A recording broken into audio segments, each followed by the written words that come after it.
عزیز دوستو، بزرگ اور بھائیوں، اللہ تعالیٰ نے قرآن مجید میں ارشاد فرمایا کہ وَبَشِّرِ الَّذِينَ آمَنُوا وَعَمِلُوا الصَّالِحَاتِ، اے محبوب علیہ السلام خوشخبری دے دیں ان لوگوں کو جو ایمان لائے اور جنہوں نے نیک اعمال کیے، اَنَّ لَهُمْ جَنَّاتٍ تَجْرِي مِن تَحْتِهَا الْأَنْهَارُ، ان کے لیے جنت ہے اور جنت وہ ہے جس کے نیچے نہریں بہہ رہی ہیں۔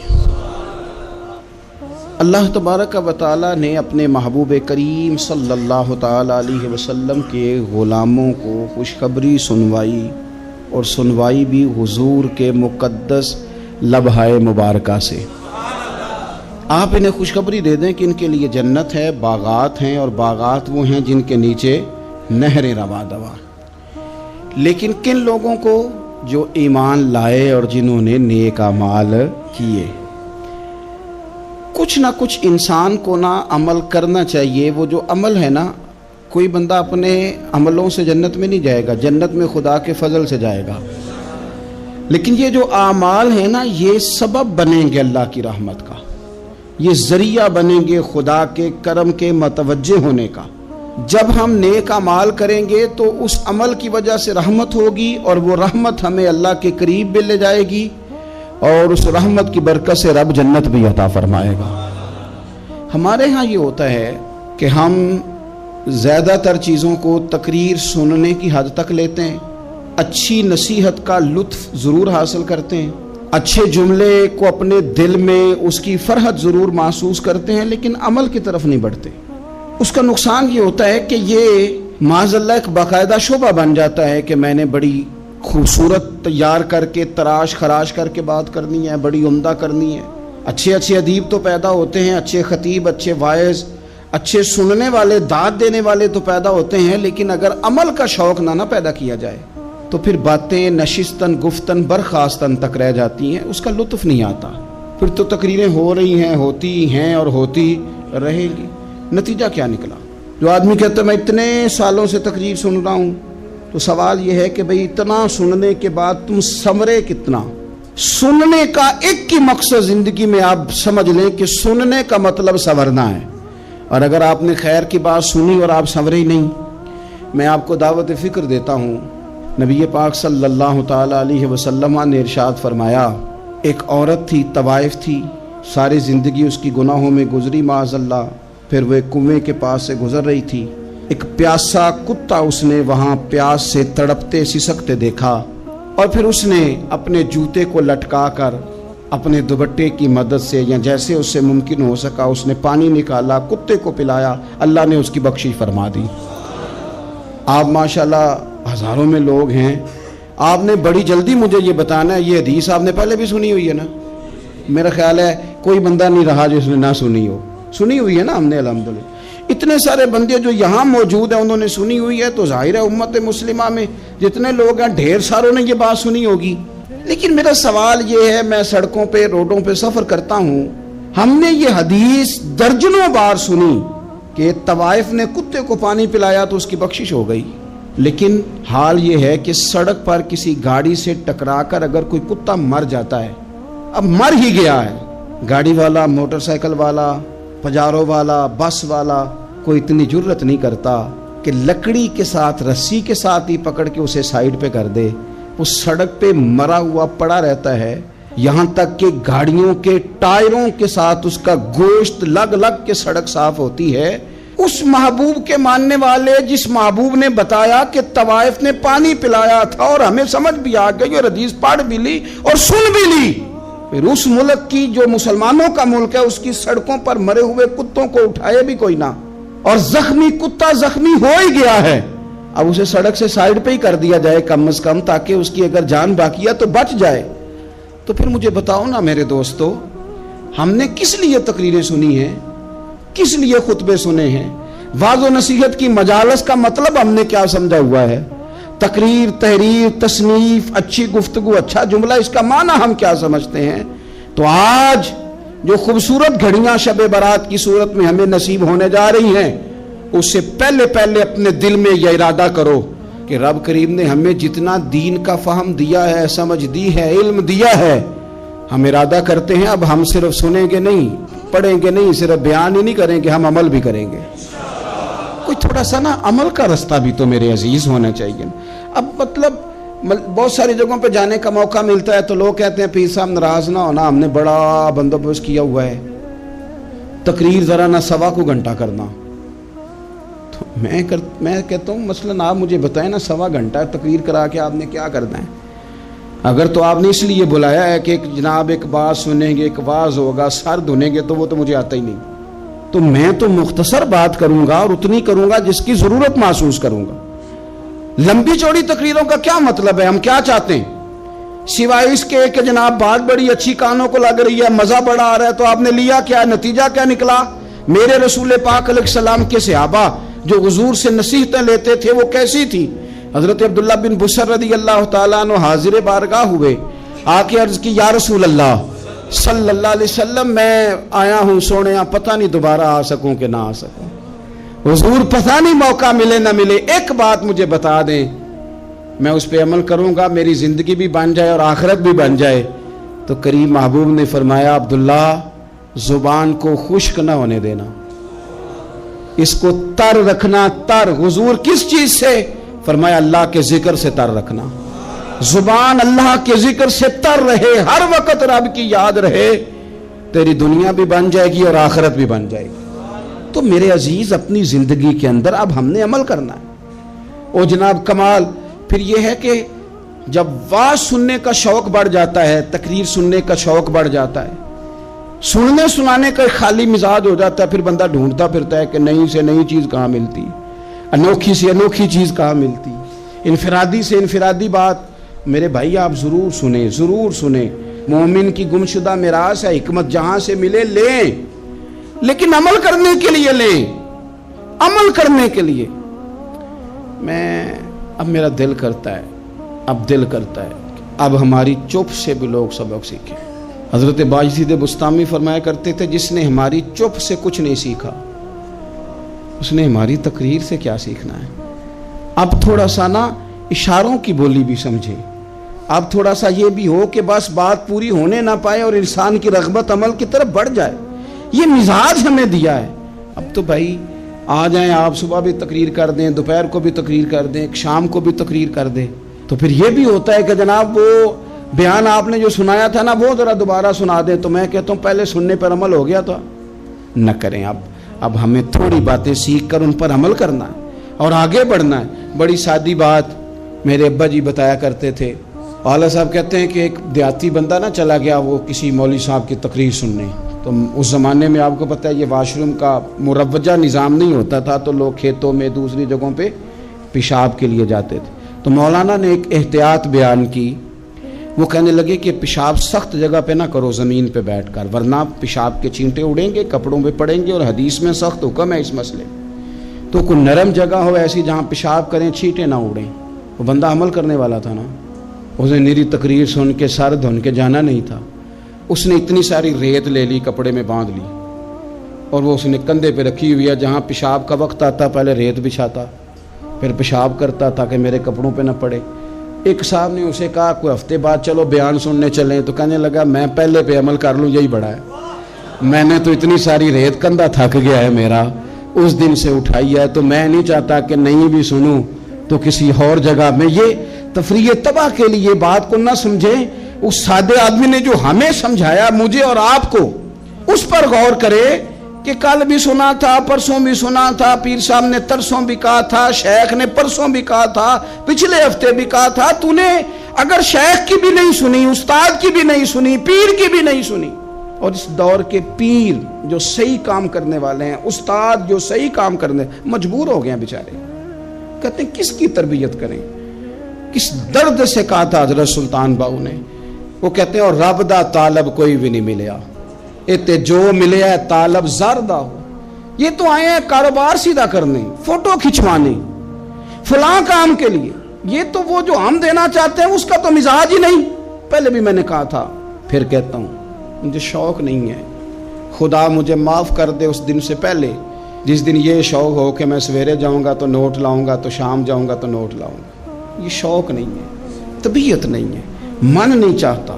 لیکن یہ کہ یہاں بھی آ جائیں خطاب کر دیں یہاں پہ، او خدا کے بندو ہم کہاں اس قابل ہیں ہم خطاب کریں؟ ہم نے تو نا جی ایک اذان دینی شروع کی ہوئی، صبح و شام ایک اذان پڑھتے ہیں، ہے یہ پیغام حضرت احمد رضا کہ بارگاہ نبی کے رہو با وفا۔ ہم تو کہتے ہیں ادھر آ جاؤ، ٹھوکریں کھاتے پھرو گے ان کے در پہ آ پڑو، قافلہ تو اے رضا اول گیا آخر گیا۔ ہم تو کہتے ہیں ادھر آؤ، اللہ رسول کی بارگاہ کی طرف رجوع کرو۔ اور وہ ایک جملے پہ اگر تو عمل ہو گیا، پیار سے باتیں کرتا رہتا ہوں، سب کے ساتھ نہیں کرتا، جس کا مجھے پتا ہو کہ یہ تھوڑا سہ لے گا۔ ایک دوست نے مجھے کہا کہ میں تو آتا ہوں تو مجھے علاقے کے لوگ کہتے ہیں ان کو بلاؤ، تو میں کہتا ہوں پورا عمل کرنا میری غلط ہے، تو پھر میں باقیوں کو بھی لگا جاؤں گا، تو اگر تیرا ہی عمل نہیں ہو سکا تو باقیوں کو میں نے جا کے کیا سمجھانا ہے؟ تو ایک تو آج کی جو رات ہے، اس سے پہلے اپنے اعمال کی طرف میں اکثر کہتا رہتا ہوں کہ شب برات پہ ہر مسجد سے زور زور سے رونے کی آواز آنی بھی چاہیے۔ شب قدر پہ آتی ہے، عمرے پہ جاتے وقت لوگ معافیاں مانگتے ہیں، حج پہ جاتے وقت، اور کروڑوں لوگ یہ کام کرتے ہیں سال میں۔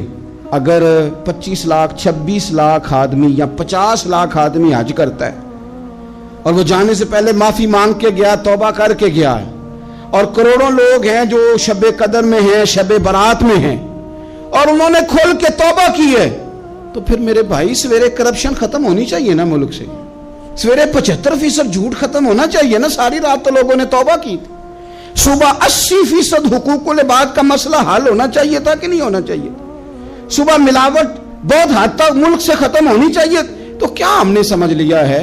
ہم نے یہ سمجھا ہے کہ شب برات پہ بھی بس ایک رسم ادا کرو، آؤ تھوڑی توبہ کرو چھٹی کر جاؤ، آئیے شب قدر تو توبہ کرو چھٹی کر جاؤ۔ کیا یہ ہم نے مطلب سمجھ لیا؟ حج کرنے گئے، رب کی بارگاہ میں حاضر ہوئے، رسول کریم کی بارگاہ سے بھی جو ہو کے آ جائے اور بدلے ہی نہ، وہاں تک جائے اور بدلے ہی نہ۔ مدینے گئے، کعبے گئے، کربلا گئے، جیسے گئے تھے گھوم پھر کے ویسے ہی آ گئے۔ نتیجہ کیا ہے؟ اپنی زندگی نتیجہ خیز بنائیں۔ آج اس خوبصورت موقع پر جب شب برات ہمارے سامنے کھڑی ہے، اپنے ذہن میں تہیہ کریں کہ اب ہم نے بدل جانا ہے۔ شوگر ہو جائے تو بدلنا پڑتا ہے، اللہ معاف کرے چینی چھوڑنی پڑتی ہے، من پسند مٹھائیاں چھوڑنی پڑتی ہیں، بدلنا پڑتا ہے۔ بلڈ پریشر ہو جائے تو یارو بدلنا پڑتا ہے۔ اگر انسان کو خدا نہ خواستہ کوئی مرض لگ جائے تو بدلنا پڑتا ہے۔ اولاد پیدا ہو جائے تو بدلنا پڑتا ہے۔ گھر میں بیٹیاں پیدا ہو جائیں تو بوڑھے باپ کو بدلنا پڑتا ہے۔ بال سفید آ جائیں تو پھر بھی تو بدل جانا چاہیے نا۔ انسان کی عمر 40 سال ہو جائے تو پھر بھی تو بدل جانا چاہیے۔ شب برات پہ توبہ کرے تو پھر بھی تو بدل جانا چاہیے۔ اب بدل جائیں، اب ہم بدل جائیں۔ اب نہ درد ہوتی ہے، گاڑی میں بیٹھیں تو کمر پہ درد ہوتی ہے، اب ہم بدل جائیں۔ اب لوگ بتاتے ہیں تیرے بال سفید ہونے لگ گئے، اب ہم بدل جائیں۔ اب لوگ ہمیں کہتے ہیں بچے جوان ہو گئے، اب ہم بدل جائیں نا یارو۔ اب لوگ ہمیں کہتے ہیں کہ اوخو اب تو آپ اٹھتے وقت زمین پہ پہلے ہاتھ رکھتے ہیں پھر اٹھتے ہیں، اب بدل نہ جائیں۔ اب محسوس ہوتا ہے کہ نیند گہری نہیں آتی، اب محسوس ہوتا ہے کہیں کہیں جسم میں تکلیف ہے، اب بدل نہ جائیں۔ اب نہ کئی کلاس فیلو چلے گئے دنیا چھوڑ کے، بدل نہ جائیں۔ اپنے بہن بھائیوں میں سے کئیوں کا جنازہ پڑا، بدل نہ جائیں۔ ہم میں سے کئیوں نے ماں باپ دفن کر دیے، پھول ڈال دیے قبروں پہ، اب بدل جائیں۔ اب وقت تھوڑا رہ گیا، اب کچھ تبدیلی کی طرف آئیں، اب توبہ صحیح والی کر لیں، اب استغفار دل سے پڑھ لیں، اب تبدیل ہو جائیں، اب اپنے اندر باہر کچھ تبدیلیاں لائیں، اب اپنے ظاہر اور باطن کو سنواریں۔ اب اللہ رسول کی بارگاہ میں جانا ہے نا، تو کہیں ایسا نہ ہو شرم آئے حضور کے سامنے کھڑے ہوتے، حیا آئے نبی کریم کی بارگاہ میں کھڑے ہوتے۔ اب کچھ تبدیلی لائیں، آج ارادہ کریں کہ آج جو توبہ کریں گے وہ صحیح والی کریں گے، آج جو وہاں استغفار کریں گے اللہ کے حضور حاضر ہو کے تو وہ صحیح والا کریں گے۔ اب کچھ تبدیلی کا مزاج لائیں۔ اور پھر ایک اور بات بھی عرض کروں، ہمارے ذاتی تعلقات سارے دھوکہ ہیں، ہماری جیبوں میں مال سارا دھوکہ ہے، ہمارے بلند و باغ دعوے سارے دھوکہ ہیں، ہمارے بڑے بڑے رتبے سارے دھوکہ ہیں۔ بڑے تعلقات تھے بیٹے کے، پر ماں بیمار تھی تو اسے صحت تو نہیں تعلقات کی وجہ سے مل سکی۔ بڑے تعلقات تھے نا بیٹے کے، لیکن جب بیماری زور پکڑ گئی تو پھر کیا کر سکا کوئی؟ بڑے تعلقات تھے، بڑا پیسہ تھا جیب میں، بڑا کچھ تھا، لیکن جب جناب اسرائیل آئے تو پھر کوئی کچھ بھی نہ کر سکا، پھر اپنے رہ گئے، اور جس کو جانا تھا وہ سب چلے گئے۔ تو یہ جتنی چیزیں ہیں نا، یہ کچھ نہیں ہیں، یہ دھوکہ ہے۔ سچ صرف اللہ رسول کی ذات ہے، حقیقت صرف دین ہے، اصل صرف وہ بارگاہیں ہیں۔ دھوکے میں نہ زندہ رہو، چھوڑ دو یہ بات کرنی کہ بڑے تعلقات ہیں، چھوڑ دو یہ بات کرنی کہ بڑا پیسہ ہے، چھوڑ دو یہ بات کرنی کہ برادری قبیلے علاقے میں بڑا، اور کچھ بھی نہیں ہے۔ کل من علیہ فان، ہوئے نامور بے نشاں کیسے کیسے۔ دیکھو زمین کھا گئی، نوجوان کیسے کیسے۔ میں مولانا نورانی کی قبر پہ کھڑا تھا تو میں کہہ رہا تھا مقدور ہو تو خاک سے پوچھوں کہ اے لئیم تو نے وہ گنج ہائے گرا مایا کیا کیے؟ اتنے بڑے لوگ تو لے گئی، اتنے بڑے لوگ، اتنے بڑے لوگ قبروں میں کدھر گئے؟ سلطان محمود غزنوی کہاں ہیں؟ شہاب الدین غوری کہاں ہیں؟ وہ لوگ جو میدانوں میں آ کے صرف ان کا نام لیا جاتا تھا تو دنیا کانپ جاتی تھی، وہ کہاں گئے؟ اٹھ گئے سب لوگ، چلے گئے، ختم ہو گیا معاملہ۔ وقت اب ہماری طرف بڑھ رہا ہے، اب تیزی ہے، اب پیغام اجل آیا، کئی ہمارے ارد گرد سے اٹھا کے لے گیا، اب ہمیں بھی تو واپس لوٹنا ہے نا، تو کچھ تیاری کر لیں، کچھ ارادہ کر لیں۔ اور بارگاہ رب رسول کی اس طرح کی ہے کہ بس جانے کی دیر ہے، بس صرف جانے کی دیر ہے، صرف جانے کی۔ اور اللہ رسول کی بارگاہ دوستو وہ والی ہے کہ جہاں نا زیادہ منت بھی نہیں کرنی پڑتی۔ وہ جو 4-5 لوگ تھے نا مکہ مکرمہ میں، انہوں نے بہت ہی اسلام کی مخالفت کی حد کر دی تھی، ان کے لیے حکم ہوا تھا جہاں ملے قتل کر دو۔ اکرمہ تھے، ابن قتل تھے، کچھ اور لوگ تھے، تو پتہ ہے ان کو کسی نے مشورہ کیا دیا تھا؟ کسی کافر نے مشورہ دیا، پر پتہ صلاح کیا دی تھی؟ اس نے کہا تھا تم نے بڑی زیادتیاں کی ہیں، بڑے بے ادب ہو، کسی صحابی کے قابو نہ آنا، مار دیے جاؤ گے، اپنی خطاؤں کے سبب سے تم مار دیے جاؤ گے، لیکن اگر کسی طریقے چھپتے چھپاتے رسول پاک کی بارگاہ میں پہنچ جاؤ نا، اگر وہاں کسی طریقے چلے جاؤ۔ ہم نے پوچھا معافی کیسے مانگیں گے، منہ کیسے دکھائیں گے، ہم نے اتنے ظلم کیے، اتنی زیادتیاں کی، کیسے معافی مانگیں گے؟ تو کہنے والے نے کہا کہ نہیں کچھ نہیں، تم بس کہہ دینا ہم آ گئے، اس سے زیادہ تو بات ہی کوئی نہیں، اتنا ہی تو صرف کہنا ہے آ گئے، اور نہ آتے تو جاتے بھی کہتے، بس تم اتنا کہہ دینا ان العبد اذا اعترف ثم تاب تاب اللہ علیہ۔ نبی کریم علیہ السلام نے فرمایا بندہ جب آ کے کہتا ہے نا یا اللہ میں بھول گیا تھا، غلطی ہو گئی، ان العبد اذا اعترف، مان جو گیا ہوں، مان جو گیا، غلطی ہو گئی، جب کہتا ہے نا میں بھول گیا، ثم تاب، پھر وہ توبہ کرتا، تاب اللہ علیہ، اللہ دیر کرتا ہی نہیں، فوراً توبہ کو قبول فرما لیتا۔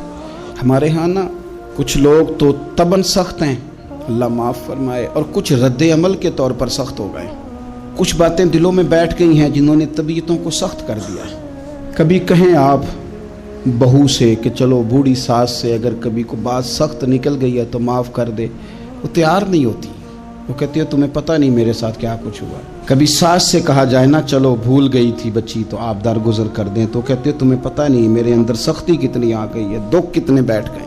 ہم نا طبیعتوں میں سختی کر بیٹھے، ہمارے دل دھڑکتے ضرور ہیں لیکن صرف اپنے بچوں کے لیے، ہمارے سینوں میں درد اٹھتا ضرور ہے لیکن صرف اپنوں کے لیے۔ ہم نے نا 2 4 5 6 باتیں جمع کر کے ان پر پورا ذہن بنا کے سخت ہو گئے ہیں، طبیعتیں سخت ہیں، دل سخت ہیں۔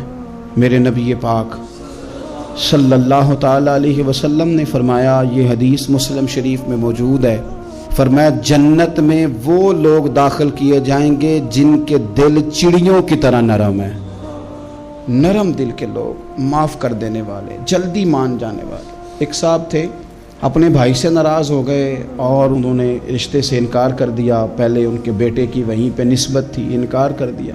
تو کئی لوگوں نے ان سے کہا, میں نے بھی کہا, تو وہ کہنے لگے پیر صاحب عزت بڑی کرتا ہوں آپ کی, لیکن میں مرد ہوں, ایک دفعہ نہ کر دوں تو پھر ہاں نہیں کیا کرتا. تو میں نے اس صاحب سے کہا, میں نے کہا یوں نہ کر, اگر صبح قیامت تیرے بارے میں کوئی سخت فیصلہ آ جائے اور رب کو منانا ہو کسی مقام پر تو کیا کہے گا؟ بہانے بنا بنا کے ہم سخت ہو گئے, دل اتنے سخت پتھر کر لیے, میں فلاں ہوتا ہوں جی, میں نہیں دوبارہ کسی کی سنتا. اور خدا کے بندو, میرے نبی پاک علیہ السلام نے فرمایا مومن تو اس طرح ہوتا ہے جس طرح اونٹ کے ناک میں نکیل ہوتی ہے, بٹھا دو تو بیٹھ گیا, اٹھ جاؤ تو اٹھ گیا. اور حضور نے فرمایا وہ لوگ جو بہت بد اخلاق ہیں, جھگڑالو ہیں, فسادی ہیں, سخت دل ہیں, وہ لوگ جنت میں نہیں جائیں گے. جو جھگڑے کرتے پھرتے ہیں جھگڑالو لوگ ہیں. عزیز دوستو, اپنی زندگی کے اندر طبیعت میں نرمی, اگر طبیعت نرم ہو گئی نا جی, مزاج میں نرمی آ گئی, تو پھر آپ محسوس کریں گے کہ آپ معاف کرتے بھی جلدی ہیں اور معافی دیتے بھی جلدی ہیں. پھر آپ کے تعلقات بچیں گے, آپ کی نسبتیں بچیں گی, آپ کے بہت سارے رشتوں میں قربت آئے گی, ٹوٹیں گے نہیں. ایک تو دل نرم کریں, کسی شخص کے بارے میں دل میں کوئی بات ہے تو اسے معاف کریں اور معافی دیں. کچھ لوگ بالکل ٹھیک ٹھاک ہوتے ہیں, کوئی ناراضگی نہیں ہوتی, لیکن آپ نے بچی کی شادی کا کارڈ دیا نہیں تو فوراً ناراض ہو جاتے, اور پھر آپ سمجھا رہے ہیں, قائل کر رہے ہیں, وہ تیار ہی نہیں ہے قائل ہونے کو. سنو, اور اس حدیث کو یاد رکھنا, نبی پاک صلی اللہ تعالی علیہ وسلم نے فرمایا جس کے پاس اس کا بھائی عذر لایا, بھائی معافی مانگنے آیا اور پھر اس نے معاف نہ کیا, اللہ کے حبیب فرماتے میرے حوض کوثر پہ نہ آئے. تو سخت ہو کے بیٹھ گیا, تو کہتا ہے میرے سے پہلے سنے, میں آپ کو بتاؤں اس نے میرے ساتھ کیا کیا. اور ٹھہر جا, اگر حساب کتاب کے بعد معافی والا اصول رکھ لیا جائے کہ پہلے حساب کتاب ہوگا, غلطیوں کا مداوع ہوگا, پھر معافی ہوگی, تو یہی حساب اگر رب کریم بندوں کے ساتھ کرے تو پھر میں اور آپ کدھر جائیں گے؟ تو اس سادی بات پہ آ جاؤ نا, تو 2 جملوں میں حضور نے سمجھائی ہے. فرمایا تم رب کے بندوں کو معاف کر دو, اللہ تمہیں معاف کر دے گا. تو آج کی شب سے پہلے, آج کے دن سے پہلے, رمضان المبارک کے تشریف لانے سے پہلے اپنی طبیعت کے اندر ایسا ذوق لائیں, ایسی طبیعت لائیں کہ ہم نے معافی دینی بھی ہے اور معافی لینی بھی ہے. بعض اوقات ہم رسم ادا کرتے ہیں شب برات سے پہلے, یہ سوشل میڈیا پہ چل گیا, فلانے کو فلان کہہ دیا, اگر کوئی کبھی ہوئی نا تو معاف. ایسے تو نہیں نا معافیاں ہوتی. ہمیں پتہ ہوتا ہے ہم سے کون ناراض ہے, ہمیں خبر ہوتی ہے ہم نے کس کو تکلیف دی, ہمیں پتہ ہوتا ہے کس نے ہمارے لہجوں سے پریشانی پائی ہے, کون ہے جو ہماری وجہ سے اذیت کا شکار ہے, تو اس سے جا کے معافی مانگے, تو یہ چیزیں معافی کا سبب بن جائیں گی. اور پھر میرے نبی پاک صلی اللہ علیہ وسلم نے 2-4 چیزیں اور بھی بیان کی ہیں, میرا دل کرتا ہے کہ وہ بھی ذرا آپ کو عرض کر دوں. حضور سید عالم علیہ السلام نے نا جنت میں لے جانے والے جب اعمال بیان کیے تو حضور علیہ السلام نے فرمایا کہ ایک تو زکوٰۃ صحیح ادا کرنا, شرک سے بچنا, توحید پہ قائم رہنا, اور زکوٰۃ ٹھیک ادا کرنا, اور اپنے رشتہ داروں سے اچھا سلوک کرنا, جنت میں داخل ہو جاؤ گے.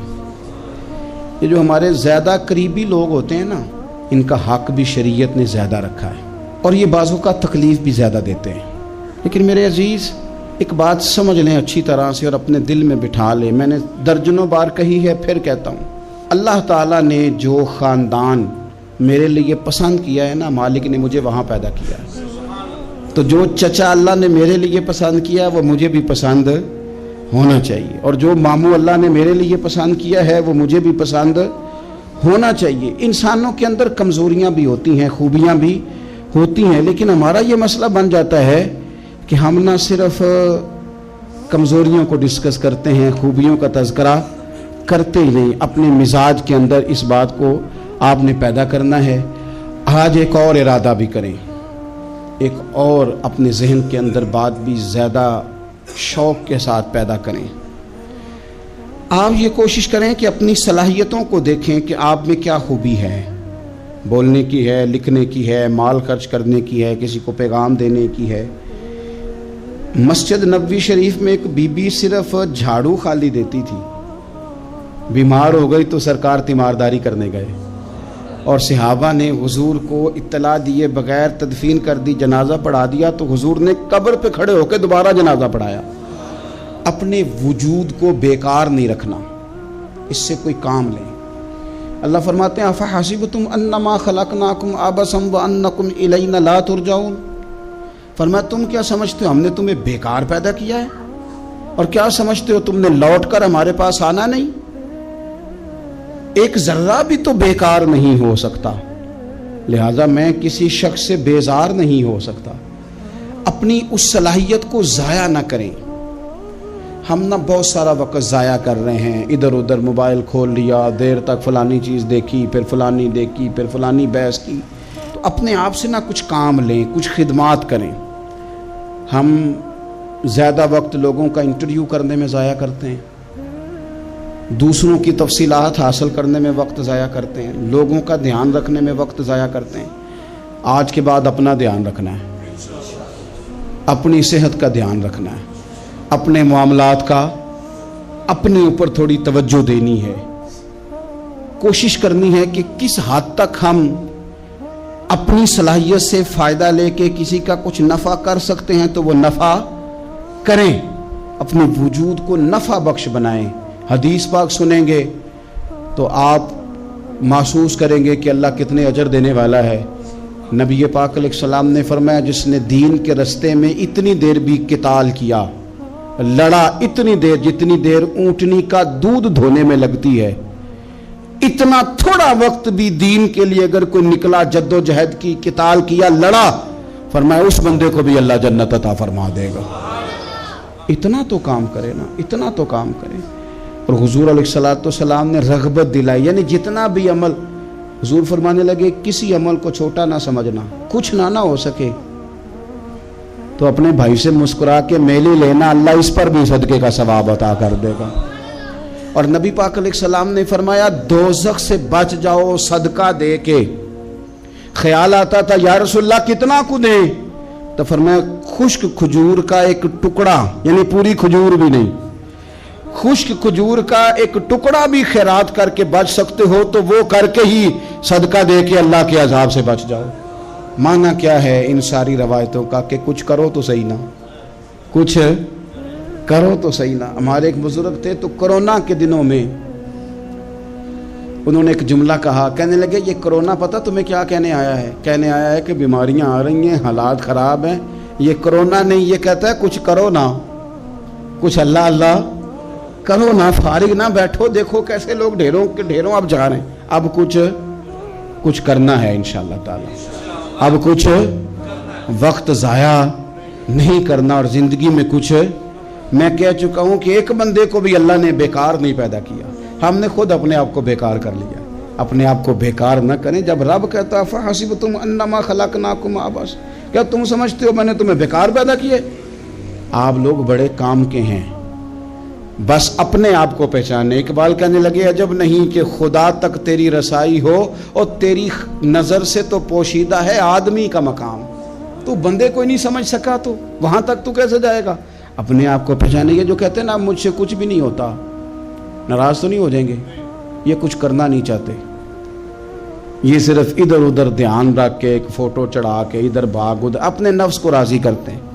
نفس بس کہہ رہا ہے آج یہ کر لو تو وہ کر لیا، ادھر دیکھ لو تو ادھر دیکھ لو۔ اس سے نکلیں، مثبت، مضبوط، مستحکم ارادے کریں اور پھر چل نکلیں۔ لڑنا شرط ہوتا ہے، جیتنا شرط نہیں ہوتا۔ تاریخ یہ نہیں دیکھتی کہ جیتا کون کون، تاریخ یہ دیکھتی ہے کہ لڑا کون کون، میدان میں کون کون رہا۔ اللہ بدر میں کامیابیاں دیتا ہے، احد میں کئی دفعہ کہتا ہے واپس پلٹو، خندق آئے گی تو پھر کامیابیاں مل جائیں گی، خیبر آئے گا تو پھر کامیابیاں مل جائیں گی۔ تو اس لیے ہمیشہ جیتنا ہی ضروری نہیں، لڑنا ضروری ہے۔ ہمت کریں، کوشش کریں۔ اللہ تعالیٰ آپ سب کو جزائے خیر عطا فرمائے۔ آخر دعوانا ان الحمدللہ رب العالمین۔